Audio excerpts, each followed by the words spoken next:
It was a quiet night in the neighborhood, the kind of silence that made every small sound echo louder than usual. The streetlights hummed faintly, throwing pale circles of yellow on the sidewalks. It was 12:20 a.m., and most of the houses on the block had their curtains drawn, lights switched off, and families asleep inside. Yet, in one particular house, the atmosphere was different. Inside, Daniel sat in his living room. He was in his mid-20s, recently moved into the neighborhood, and unlike most of the people around, he didn't have family living with him. His house was quiet to quiet. He had been restless all evening, unable to focus on anything, scrolling endlessly through his phone, replaying the same playlist of songs, trying to distract himself from the nagging loneliness that always seemed heavier at night. Across the fence, just 2 houses away, lived a woman he had often seen but never really spoken to properly. Her name was Claire. She was striking, with long blonde hair and a presence that caught attention without her even trying.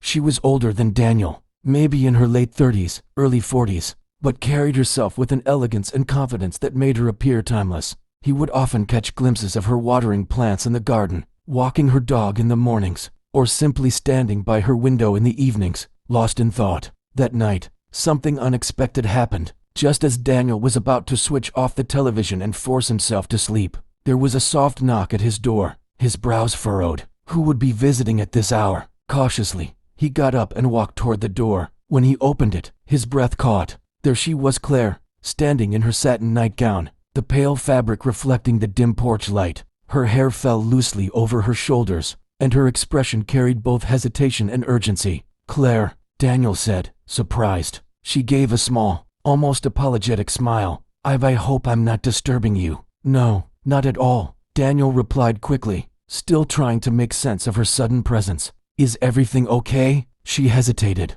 looking over her shoulder at the quiet street before meeting his eyes again. "Actually, could I come in for a moment?" Daniel stepped aside without thinking twice, his curiosity rising. Claire walked in, her perfume lingering faintly in the air. Daniel shut the door and turned toward her. "I wouldn't normally do this," she said softly, "but I couldn't stay in my house tonight. It just feels unbearable." Daniel tilted his head. "What do you mean?" She sighed, her gaze dropping briefly before returning to his. "I've been living alone for a while now. My husband passed away 3 years ago. Nights like these when the silence is too much, it gets harder. I saw your light was still on, and before I could stop myself, I found my feet carrying me here."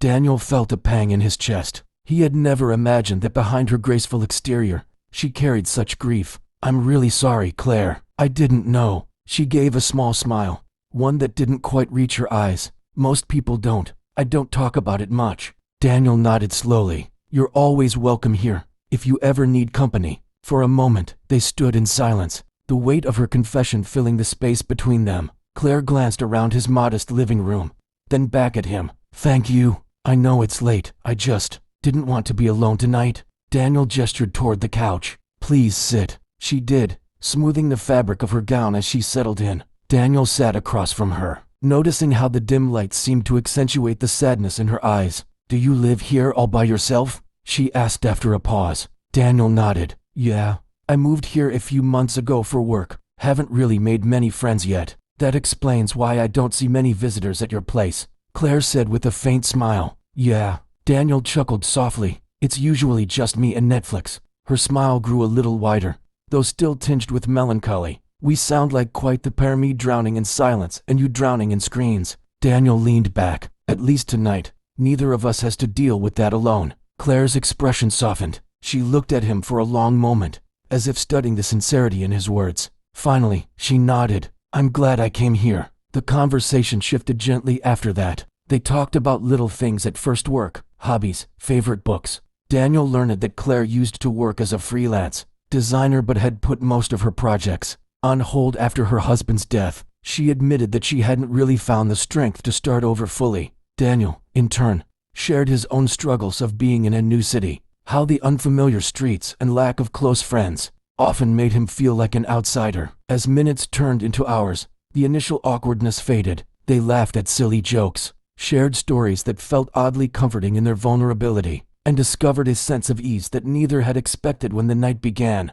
At one point, Claire leaned back against the couch, her eyes growing misty. "You know, Daniel, it's strange. For so long, I've been surrounded by people who either pity me or avoid me because they don't know what to say. But with you, it feels different. You listen. You don't make me feel broken. Daniel swallowed hard, moved by her words. You're not broken, Claire. You're strong. Stronger than most people could ever imagine. For a while, silence fell between them. But it wasn't uncomfortable. It was the kind of silence that carried understanding. Claire glanced toward the window. Noticing how the sky was beginning to hint at dawn's approach, she exhaled softly.